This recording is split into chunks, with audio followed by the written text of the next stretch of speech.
कि लहरों से डरकर नैया पार नहीं होती, लहरों से डरकर नैया पार नहीं होती, कोशिश करने वाले की कभी हार नहीं होती, कोशिश करने वाले की कभी हार नहीं होती। एक नन्ही सी चींटी जब दाना लेकर चढ़ती है, चढ़ती दीवारों पर वो 100 बार फिसलती है। मन का विश्वास रगों में साहस भरता है, गिर कर चलना, चढ़कर गिरना नहीं कभी रुकता है। आखिर उसकी मेहनत बेकार नहीं होती, कोशिश करने वाले की कभी हार नहीं।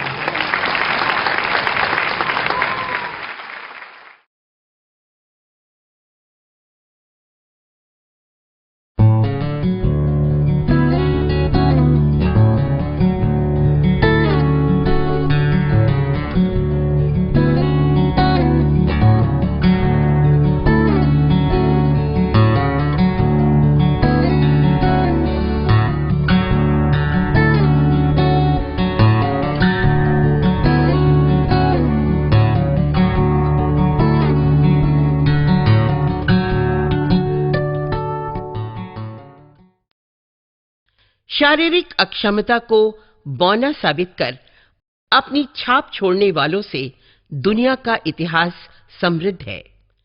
ये सभी ऐसे व्यक्तित्व हैं जिन्होंने मानवता को एक नई दिशा दी। समाज के लिए मिसाल बन चुके इन लोगों में अलग अलग तरह की शारीरिक समस्याएं थीं। इनमें से कुछ को सेरेब्रल पाल्सी जैसी समस्या थी, जिसका पूरा समाधान आज तक नहीं खोजा जा सका है।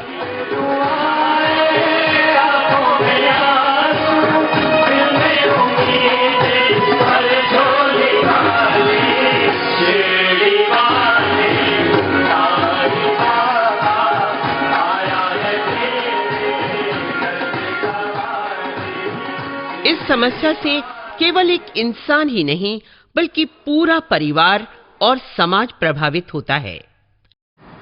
बच्चा थोड़े समय के लिए बीमार पड़ जाए तो माता पिता उसके लिए कितना चिंतित होते हैं, लेकिन उन्हें यह उम्मीद होती है कि बच्चा 2-4 दिन में ठीक हो जाएगा। लेकिन जब यह पता चल जाए कि बच्चा जो है ये जन्मजात बीमार है और अपनी ज़िंदगी में बीमार ही रहेगा, हालांकि रिकवर करेगा लेकिन कुछ ना कुछ उसमें कमी रहेगी, तो फिर इस पीड़ा को आप शब्दों में बयान नहीं कर सकते कि कितनी पीड़ा होती है और कितनी चिंता होती है।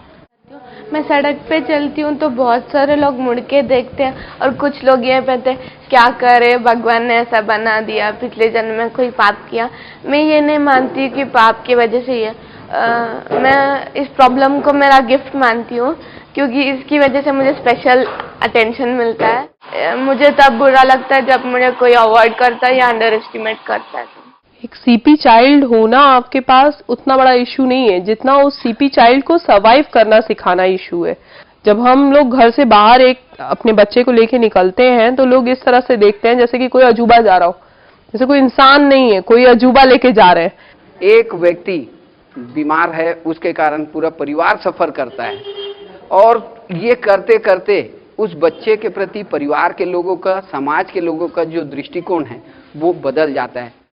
सीपी यानी सेरेब्रल पॉलिसी लैटिन शब्द है जिसका मतलब है क्षतिग्रस्त मस्तिष्क।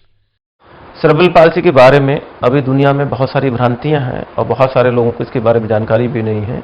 पूरे विश्व में लगभग 15 मिलियन से ज़्यादा बच्चे एडल्ट उनसे प्रभावित हैं, और जबकि हमारे देश भारत में लगभग 3 मिलियन लोग इस बीमारी से ग्रसित हैं। आमतौर पर 1000 नवजात में से 3 या 4 को सेरेब्रल पॉलिसी हो सकती है। बहुत से लोग इसे पोलियो की बीमारी समझते हैं, बहुत से लोग इसे मंदबुद्धि समझते हैं। गर्भ में आने और पैदा होने के 3 साल बाद तक बच्चों के मस्तिष्क को किसी भी तरह का नुकसान होने पर सीपी हो सकती है। डॉक्टर बताते हैं कि गर्भ के दौरान मां को संक्रमण होने या पैदाइश के समय बच्चे का वजन कम होने पर भी सेरेब्रल पॉलिसी होने का खतरा होता है। नवजात शिशु में ऑक्सीजन की कमी, सेप्टिसीमिया, तेज पीलिया, सिर पर चोट, मस्तिष्क ज्वर से भी सीपी हो सकती है। अगर जन्म के बाद बच्चा देर से सांस ले या देर से रोना शुरू करे तो मुमकिन है उसे सेरेब्रल पाल्सी हो। बहुत बार तो इस बीमारी का सही कारण भी नहीं पता चल पाता। कुछ दिन तो ये समझ ही में नहीं आया कि ये बीमारी क्या है, इसको कैसे ट्रीट करें। बच्चा नॉर्मल नहीं है, ये चीज एक्सेप्ट नहीं हो पा रही थी कि ये कैसे हो सकता है कि मेरा बेटा नॉर्मल नहीं है, जो कि एकदम नॉर्मल दिख रहा है, जिसको हम 1.5 साल तक एकदम नॉर्मल समझ के ट्रीट कर रहे हैं। अब कैसे हम ये चीज एक्सेप्ट कर लें कि वो नॉर्मल नहीं है और उसको कैसे ट्रीट करें। वो अगर एबनॉर्मल है तो उसको हम कैसे अचानक से अपनी थिंकिंग चेंज कर दें और कैसे उसको अलग तरीके से खिलाएं, अलग तरीके से पढ़ाएं। समझ ही में नहीं आ रहा था कि ऐसी कौन सी बीमारी है जो कि केवल फिजियोथेरेपी से ही ठीक होगी, जिसकी कोई मेडिसिन ही नहीं है। जब जय पैदा हुआ था तब ट्विंस थे, तो प्री मैच्योर थे दोनों। तो डॉक्टर ने उसे पहले इलाज किया सब पूरा, लेकिन उन लोगों ने ऐसा नहीं बताया कि जय सीपी है। 1.5 साल के बाद हमें पता चला कि ये सेरेब्रल पाल्सी है, लेकिन सही दिशा हमें नहीं मिली। सेरेब्रल पाल्सी क्या है वो हम भी नहीं जानते थे। ये मैं आपको बात बताती हूँ 1967 की, जब मेरा बच्चा ऐसा था तो न्यूज़पेपर्स में या मीडिया में या बाकी जगह पे मैगजीन्स में मैंने कभी पढ़ा नहीं। अच्छा, लोगों ने भी नहीं है कि भाई हाँ उनका बच्चा चलता नहीं है, इतना नहीं चलता नहीं है, बोलता नहीं है। अपने कदमों पर पहली बार खड़े बच्चे को किलकारी मारते देखना माता पिता के लिए नायाब तोहफा है। अगर उम्र बढ़ने के साथ बच्चे अपने पैरों पर न खड़े हो पाएं, तो परिवार में चिंता बढ़ने लगती है। 4 या 5 मंथ का था तब मैं अविनाश को लेकर डॉक्टर के पास गई। तभी डॉक्टर ने बोला कि ये बच्चा जो है वो सीपी चाइल्ड है। तो मुझे तो पहले तो लगा किसी ने मेरी धरती ही खींच ली हो, जमीन ही मेरे नीचे से खींच ली हो।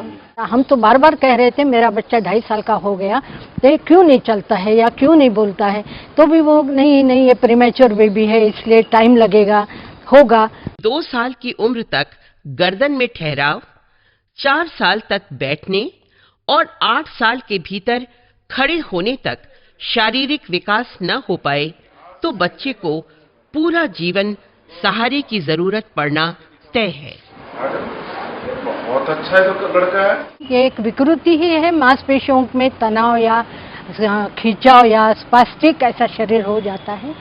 आपका बच्चा जब हाथ पैर नहीं हिलाता है 6 महीने की उम्र से या 1 साल की उम्र से, वो पहले डॉक्टर लोगों से पूछ के करना पड़ता है कि मेरा बच्चे का क्या प्रॉब्लम है।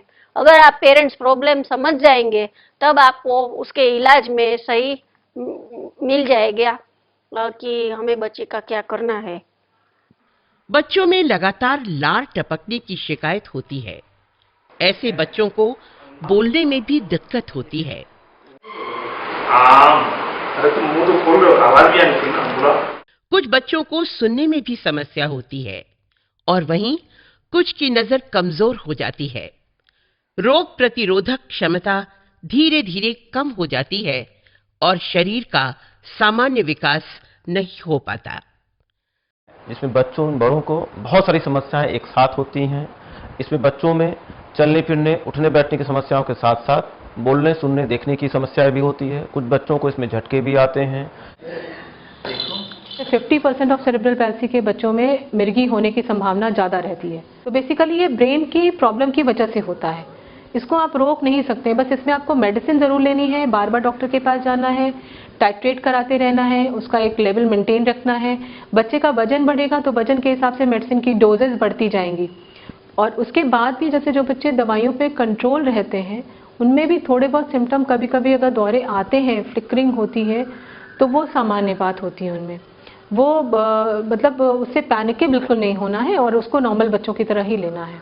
जब अक्षित डिलीवरी के टाइम पे डिस्चार्ज किया गया तो उस समय किसी डॉक्टर ने नहीं बताया कि अक्षित को मतलब फ्यूचर में ऐसी कोई प्रॉब्लम हो सकती है। पर जब अक्षित धीरे धीरे बड़ा होने लगा, वो थोड़ा उसको ब्रीदिंग का भी प्रॉब्लम था, तो वो हर महीने जाता था डॉक्टर के यहाँ वैक्सीनेशन के लिए या किसी भी चीज़ के लिए। हम उसको डॉक्टर्स को रेगुलर पूछते रहते थे कि ये बैठता नहीं है, करवट नहीं पलटता है, सिर्फ नेक होल्डिंग थी। जब 1.5 साल का हो गया और करवट भी नहीं पलट पाता था, इवन रात में उठ के उसको करवट पलटाना पड़ता था, बैठता नहीं था बिना सपोर्ट के, क्रॉल नहीं करता था। और अक्षित इतना खराब था, ना वो खा पी पाता था, ना अपने मुंह का सलाइवा निगल पाता था, ना बोल पाता था, सीवियर क्वाड्रिप्लेजिक था, इतना स्टिफ था कि हम कपड़े नहीं पहना पाते थे।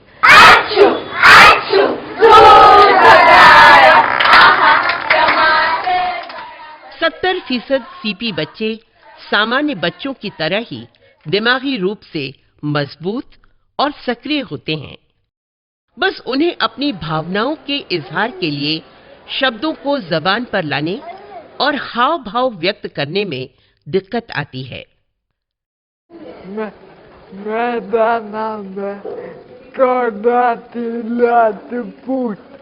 सीपी बच्चे जिसे कहते हैं कि लेबल लग चुका है कि मेंटली रिटार्डेड ही होते हैं, लेकिन कुछ बच्चों में भगवान का ऐसा वरदान होता है, जैसे कुछ बच्चे सीपी बच्चे के साथ देख नहीं सकते, आंखें नहीं होती, लेकिन सुर की इतनी समझ होती है कि संगीत भी उनसे सीखने लगता है। तो ये बच्चे जो हैं दिल से कोई भी चीज अगर इनको पॉइंट आउट कर जाती है, नॉर्मल बच्चे नहीं सुनेंगे। 4 बार भी आप कहोगे, इनको 1 बार भी कहो, ये उस बात को सर आंखों पे रखते हैं।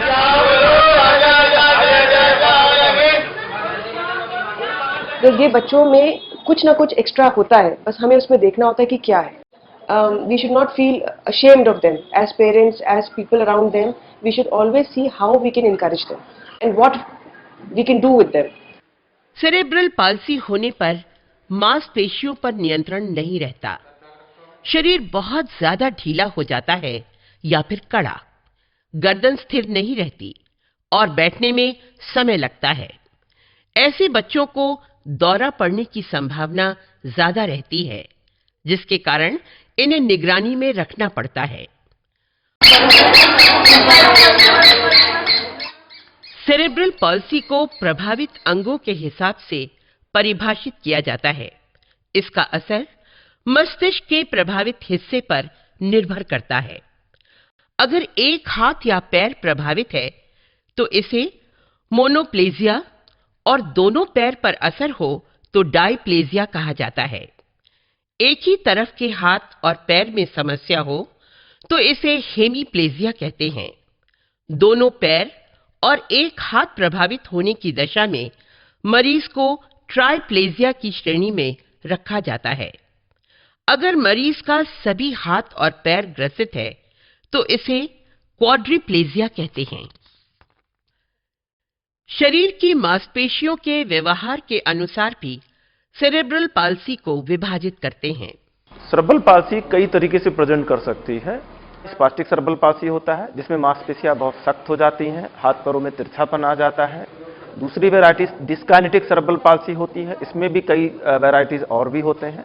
इसमें एक एथेटाइड सेरेब्रल पाल्सी है जिसमें बच्चा बिना अपने कंट्रोल के हाथ पैर घुमाता रहता है और बॉडी पे कंट्रोल उसका नहीं रहता है।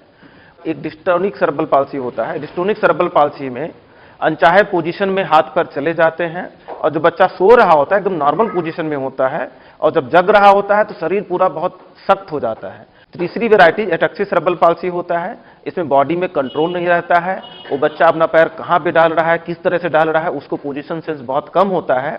चौथे वैरायटीज मिक्स सेरेब्रल पाल्सी में कई वैरायटीज एक साथ मिक्स हो जाती है।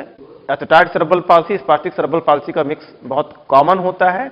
इसमें टाइटपन के साथ साथ बॉडी का बैलेंस बहुत कम रहता है और अबनॉर्मल मूवमेंट्स बहुत ज्यादा रहते हैं जिससे बॉडी को कंट्रोल नहीं कर पाता है। और आखिरी वैरायटी हाइपोटोनिक सेरेब्रल पाल्सी होता है जिसमें शरीर की मांसपेशियां वो ढीली ढाली होती हैं, गर्दन का न रुकना, कमर का न रुकना और शरीर पूरा शिथिल रहता है। और ये वैरायटी जो होता है उम्र बढ़ने के साथ साथ किसी अन्य वैरायटी में कन्वर्ट हो जाता है। दुनिया के बहुत सारे देश पोलियो जैसी शारीरिक अक्षमता की बीमारियों से छुटकारा पा चुके हैं, पर सेरेब्रल पाल्सी आज भी चुनौती है। इसकी वजहों पर पूरी तरह से नियंत्रण अभी तक संभव नहीं हो पाया है। चिकित्सक मानते हैं कि मस्तिष्क को होने वाले नुकसान की भरपाई तो संभव नहीं है, लेकिन अगर 3-4 माह की उम्र से ही इलाज शुरू कर दिया जाए तो 80% बच्चे अपने पैरों पर खड़े होकर चलने फिरने लायक हो सकते हैं। शुरुआती दिनों में इलाज शुरू कर देने से ऐसे बच्चे बहुत हद तक नॉर्मल हो जाते हैं। सही समय पर सही इलाज की सुविधा ऐसे बच्चों को प्रदान करें तो 80% से ज्यादा बच्चे सामान्य हो सकते हैं। पहले स्क्रोलर लेके चलना शुरू किया, फिर रोलेटर लेके चलना शुरू किया, क्रॉल करना शुरू किया, 2 stick walking, single stick walking, फिर हाथ पकड़ के कैसे कैसे करके, सामान पकड़ के, दीवार पकड़ के, धीरे धीरे चलते चलते अब सेल्फ वॉकिंग थोड़ी थोड़ी आ गई है। बोलता नहीं था, सलाइवा गिरता रहता था, मतलब हर चीज, एक एक चीज अगर आप स्पेशल ट्रीट करेंगे तो वो हमेशा के लिए स्पेशल हो जाएगा। जैसे जैसे इन बच्चों का इलाज होता जाए, इनकी जो क्षमताएं हैं उन क्षमताओं को उपयोग में लाना बहुत अधिक आवश्यक है। टेक्नोलॉजी के विकास से सेरेब्रल पाल्सी के इलाज में तेजी आई है। इसे ठीक करने के लिए फिजियोथेरेपी, दवाएं और ऑपरेशन का सहारा लिया जाता है। लंबे समय तक शारीरिक क्षमता बनाए रखने के लिए सीपी प्रभावित लोगों को कसरत के साथ साथ योग और प्राणायाम करना जरूरी है। सेरेब्रल पैल्सी से ग्रसित बच्चों में फिजियोथेरेपी का बहुत अहम रोल होता है और ये फिजियोथेरेपी जनरल फिजियोथेरेपी से एकदम डिफरेंस होती है, एकदम अलग होता है इसका। ऐसा देखने में आया है कि परंपरागत फिजियोथेरेपी से सीपी बच्चों को कभी-कभी नुकसान भी हो सकता है। अभी भी गांव में अवेयरनेस नहीं है, क्योंकि मालिश पर ही लोग जोर देते हैं कि नहीं भाई मालिश करो, मालिश, तो उतना टाइम जाता है तो और भी वो 2-4 साल, या दूसरे मसल्स पर भी ये नहीं होता ना, सही ये नहीं होता, मसल डेवलप नहीं होती। पिछले कुछ दशकों में फिजियोथेरेपी की नई नई तकनीक भी विकसित की गई है। इनमें न्यूरो डेवलपमेंट थेरेपी यानी एनडीटी, सेंसरी इंटीग्रेशन या SI, constraint induce motion therapy यानी सीआईएमटी और मांसपेशियों की ताकत बढ़ाने वाली और कई अन्य कसरतें शामिल हैं। अभ्यास के बिना कुछ नहीं हो पाता, एक्सरसाइज है, ये है, और उसको घर के अंदर मत छुपाइए, उसको ड्रामा को ले जाइए, गार्डन ले जाइए, 4 बच्चों में ले जाइए, फिर दूसरा देखकर भी बच्चे काफी कुछ सीखते हैं। फिजियोथेरेपी और कसरत के इन तरीकों को जरूरत के मुताबिक अमल में लाते हैं। उम्र के अकॉर्डिंग बच्चों में वजन का बढ़ना, बच्चों में टाइटनेस का बढ़ना, अकड़ापन का बढ़ना, अगर टोनिक हाइपोटोनिक बच्चा है तो और मुश्किल हो जाता है माँ बाप को उठाना उनको, अगर हाइपरटोनिक बच्चे हैं तो बच्चे संभालना मुश्किल हो जाता है। तो इसलिए उम्र के अकॉर्डिंग अलग अलग जो टाइप की सीपी है, अगर स्पास्टिक है तो उसकी अलग एक्सरसाइज हो जाएगी, हाइपरटोनिक है तो उसकी अलग एक्सरसाइज होगी, हाइपोटोनिक है तो उसकी अलग एक्सरसाइज होगी। और अगर बच्चा डिस्टोनिक बच्चा है, हाथ पैर एकदम चला रहा, रुक ही नहीं रहा, कंट्रोल नहीं हो पा रहा उसमें, तो हमें उसमें कुछ मेडिटेशन, कुछ योगा, कुछ टोन रिड्यूसिंग पॉस्चर, कुछ मसल्स रिलैक्सेसिंग पॉस्चर, कुछ एक्सरसाइज करानी होती है जिसकी वजह से वो बच्चा कंट्रोल में आ जाए। अभिभावकों को इन सभी तौर तरीकों का प्रशिक्षण जरूरी है, जिससे बच्चों को घर पर भी नियमित कसरत कराई जा सके। इसमें तो डॉक्टर से ज्यादा पेशेंट को इसके लिए थेरेपिस्ट बनना पड़ता है, क्योंकि बच्चे के साथ थेरेपिस्ट जो होगा वो 1 घंटा 1.5 घंटा मैक्सिमम टाइम देगा, लेकिन बाकी जितना समय है 24 घंटे में मैक्सिमम आप जितना एफर्ट दे सकते हैं घर पे या एक्टिविटी सेंटर में खुद को देना पड़ता है। हम कहीं भी जाते हैं उसकी एक्सरसाइज हम उतनी बार कराते हैं जितनी बार मुझे कहा गया है। अगर आप जितना बताया गया उतना पूरा नहीं कराओगे तो रिजल्ट्स नहीं मिलेंगे। अगर आप इस काम में लगे हो तो ये सोच के लगो कि ये काम के बाद ही कुछ और करना है, सबके पहले यही है। तो ये 2-4 साल की प्रक्रिया नहीं है, ये सालों साल लगते हैं। कभी कभी माँ बाप भी थक जाते हैं। मैंने भी बीच में 3-4 साल छोड़ दिया था फिजियोथेरेपी को। फिर मेरे को ऐसा लगा कि नहीं, मैंने गलत किया कि मैंने छोड़ दी फिजियोथेरेपी। ये देखा गया है कि ज्यादातर जितनी देर तक उनकी थेरेपी होती है, अभिभावक ये समझ लेते हैं कि उतना ही उनका क्रियाकलाप है और उसके अतिरिक्त उसके बाद जो समय होता है उसमें वो हर चीज बच्चे की खुद ही करने की कोशिश करते हैं। लेकिन ऐसा करने से उस बच्चे में वो आत्मनिर्भरता नहीं आ पाती है।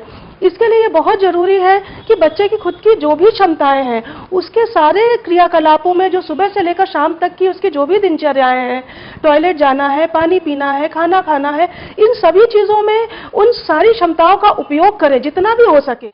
इसके साथ साथ चलने और संतुलन बनाने में मदद के लिए ब्रेस का इस्तेमाल भी जरूरी है।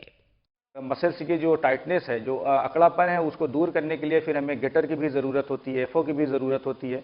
पॉलीप्रोपिलीन के बने हल्के वजन वाले ब्रेस को एड़ी और पैरों में 20 से 22 घंटे पहनना जरूरी है। कुछ बच्चों की मांसपेशियों में सख्तपन ज्यादा होता है और तमाम कसरत के बावजूद रिकवरी धीमी होती है। ऐसे में प्रभावित मांसपेशियों में बाटुलिनम टॉक्सिन का इंजेक्शन लगाया जाता है। बॉटुलिनम टॉक्सिन इंजेक्शन को यूजुअली हम अंडर एनेस्थीसिया देते हैं, जैसे बच्चा क्वाइट एंड काम रहेगा, और हर ड्रॉप बॉटुलिनम टॉक्सिन का इस्तेमाल किया जा सकता है। इस बॉटुलिनम टॉक्सिन 100 यूनिट्स को हम 2 ml सलाइन में डाइल्यूट करते हैं और अफेक्टेड मसल्स में लगाते हैं जहां पे न्यूरोमस्कुलर जंक्शन की कंसंट्रेशन ज्यादा होते हैं, और इंजेक्शन लगाने के बाद प्लास्टर लगाते हैं जैसे उनके इफेक्ट को इंक्रीज किया जा सके, और जो एसोसिएटेड कॉन्ट्रैक्चर या फिक्स्ड डिफॉर्मिटी उसको भी प्लास्टर के द्वारा करेक्ट किया जा सके। उम्र बढ़ने के साथ साथ सख्तपन बढ़ता चला जाता है, हड्डियों और जोड़ों में तिरछापन आने लगता है। ऐसे में बाटुलिनम टॉक्सिन का भी कोई असर नहीं होता और ऑर्थोपेडिक सर्जरी जरूरी हो जाती है। सर्जरी की जरूरत अक्सर स्पास्टिक सेरेब्रल पाल्सी में पड़ती है। सर्जरी शुरुआती दिनों में नहीं करते हैं क्योंकि हम जानते हैं हमारा गेट पैटर्न 6 साल पर जाके मैच्योर होता है, तो जब भी सर्जरी की जरूरत होती है अक्सर 6-7 साल तक हम वेट करते हैं, और सर्जरी के अच्छे परिणाम 6 साल से 10 साल के बीच में जब बच्चों की सर्जरी की जाती है तो अच्छे परिणाम देखने को मिलते हैं। As soon as I had my operation, I had a lot of hope, so I feel a lot better now, because I feel better that now I can stand, so when I maybe go back to London, I can show all my family and relatives that I'm walking because of this great surgery that Dr. Jane and the physios that they did, the good physiotherapists on me. जो हम कसरत के जरिए हम नहीं ला पाते हैं, और बच्चे की एज इतनी ज़्यादा हो जाती है कि वो हम अपने हाथों से खींच भी नहीं पाते हैं, और वो पेनफुल हो जाता है एज के बढ़ने से, और जो जॉइंट्स हमारे होते हैं वो ज़्यादा स्टिफ हो जाते हैं, तो एक्सरसाइज से नहीं आ पाते हैं, जिसकी वजह से हम सर्जरी करते हैं। परंपरागत सर्जरी में बच्चों को कई बार ऑपरेशन करना पड़ता है। इससे इलाज लंबा खिंच जाता है और कई बार फायदा होने के बजाय नुकसान हो जाता है। सर्जरी मैंने कराई थी मगर उससे कोई फायदा नहीं हुआ। ऑपरेशन के बाद भी उल्टा और परेशानी आ गई। सर्जरी कराई है उससे और ज़्यादा बैक हो गई है। जो इनकी सर्जरी से पहले पोजीशन थी वो काफ़ी अच्छी थी, उसके बाद ये है ना सर्जरी के बाद एकदम बैक होते चले गए। जो अपने आप पहले घोड़ा बन के चल लेते थे वो उनका बंद हो गया, पहले डबल बेड पकड़ के चलते थे वो बंद हो गया था, मतलब सीधे सीधे पेट के बल चलते थे, मतलब काफ़ी सारा मतलब इम्प्रूवमेंट कम हुआ। ज़्यादा हमको सर्जरी से कुछ अच्छा वो नहीं मिला रेस्पॉन्स।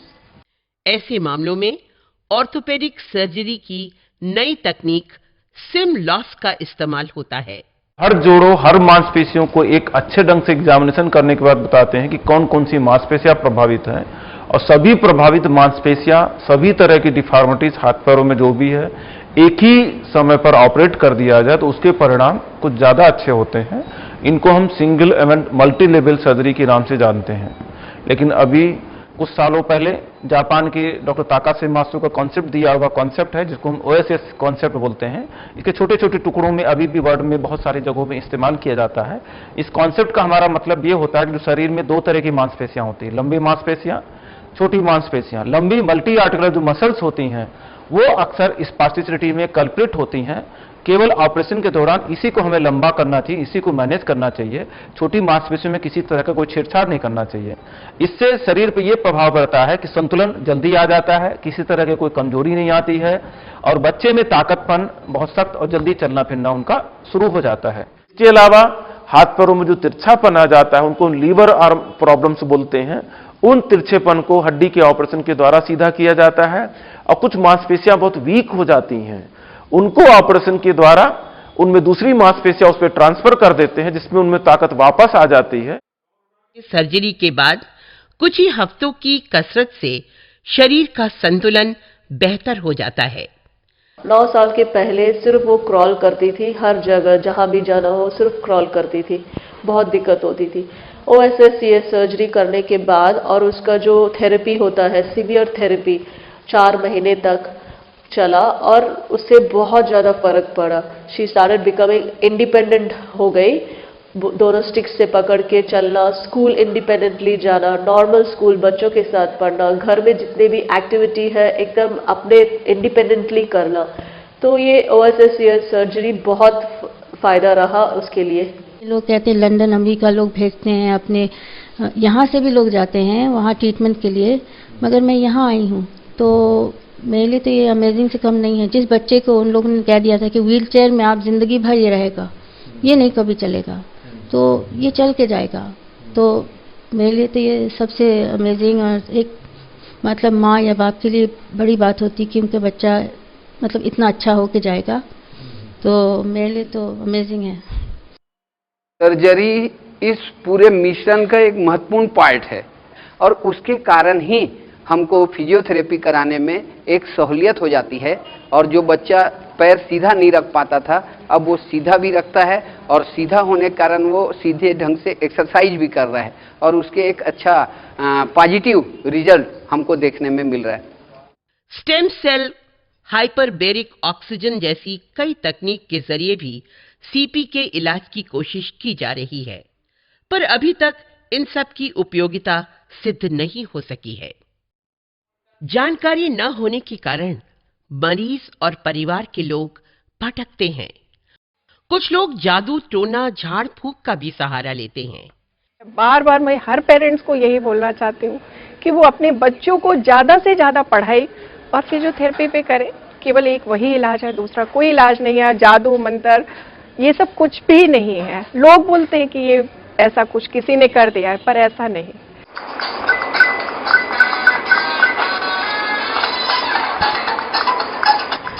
सेरेब्रल पाल्सी के बच्चों में पोषण का बहुत ही महत्वपूर्ण स्थान है। उनको बैलेंस डाइट देना अति आवश्यक है। यदि उनमें पोषण कम होता है, वो बहुत कमज़ोर हो जाते हैं, तो उसकी वजह से वो बार बार बीमार पड़ने लगते हैं और उनमें बहुत ज़्यादा परेशानियां होने लगती हैं। अगर उनका वजन बहुत ज़्यादा बढ़ जाता है तो उन्हें चलने फिरने में बहुत परेशानी होने लगती है। इसलिए दोनों चीज़ों का बैलेंस होना बहुत ज़रूरी है।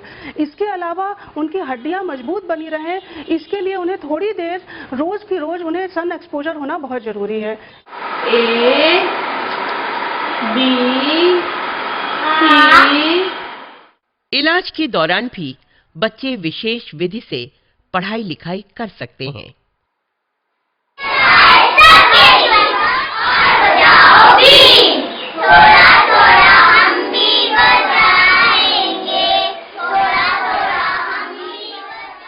सामान्य बच्चों के साथ पढ़ने लिखने का मौका देने से सीपी बच्चों का विकास तेजी से होता है।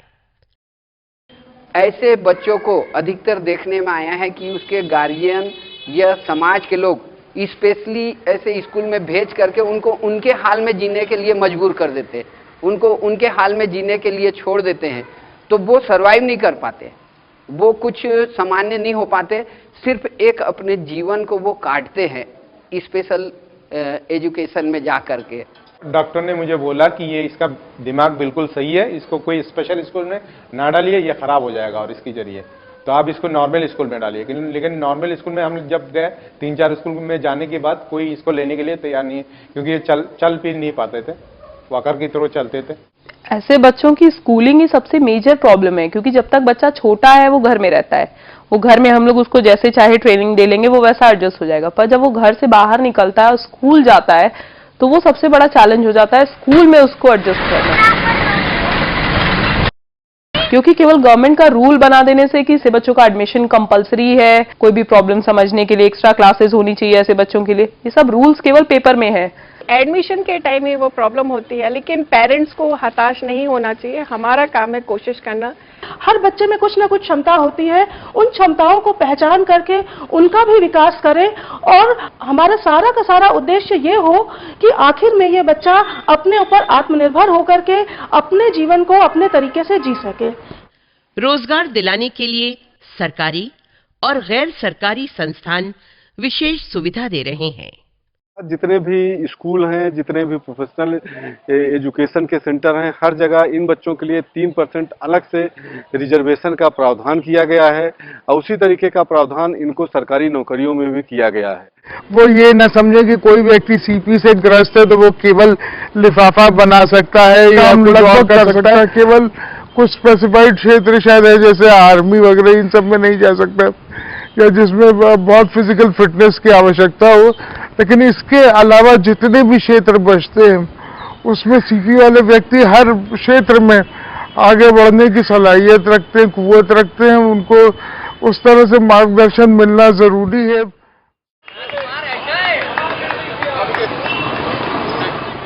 ऐसे बच्चों को केवल सहानुभूति न देकर इलाज की आधुनिक तकनीक का लाभ पहुंचाने की जरूरत है, जिससे ये आत्मनिर्भर हो, खुद को समाज की मुख्य धारा से जोड़ सके। स्पेशली ये पेरेंट्स के लिए बहुत जरूरी है कि चाहे जिसका भी व्यू जैसा हो, अपने बच्चों को हर जगह ले जाएं, हर जगह घुमाएं। जहां अब हम लोग अपने नॉर्मल बच्चों को लेके जा रहे हैं, ऐसे बच्चों को सब जगह ले जाएं। और उनको समाज में ढालने के लिए पार्क में ले जाइए, ड्रामा को ले जाइए, 4 लोगों में ले जाइए, मगर उसको अंदर मत बिठाइए। खूब अफेक्शन दे, खूब प्यार दे और वो बहुत कुछ करेगा आपके लिए। बस इतनी ही प्रार्थना, लोगों से अपील है कि वो उसे दया की दृष्टि से ना देखे, बल्कि एक उत्साहित करने वाला ऐसा माहौल पैदा करे जिससे वो आगे बढ़ सके और लोगों के लिए एक प्रेरणा बन सके। अगर आपके घर ऐसा बच्चा पैदा हुआ है जो चल नहीं सकता, कुछ नहीं कर सकता, ऊपर वाले की भले ही ये सबसे बड़े चैलेंज हो, लेकिन आपको उसके सामने डट के मुकाबला करना चाहिए, तो वही बच्चा ऊपर वाले का एक बहुत बड़ा वरदान बन सकता है। आइए हम सब मिलकर इनके हौसलों को नया पंख दें, ताकि अपनी दुनिया में परवाज कर सकें।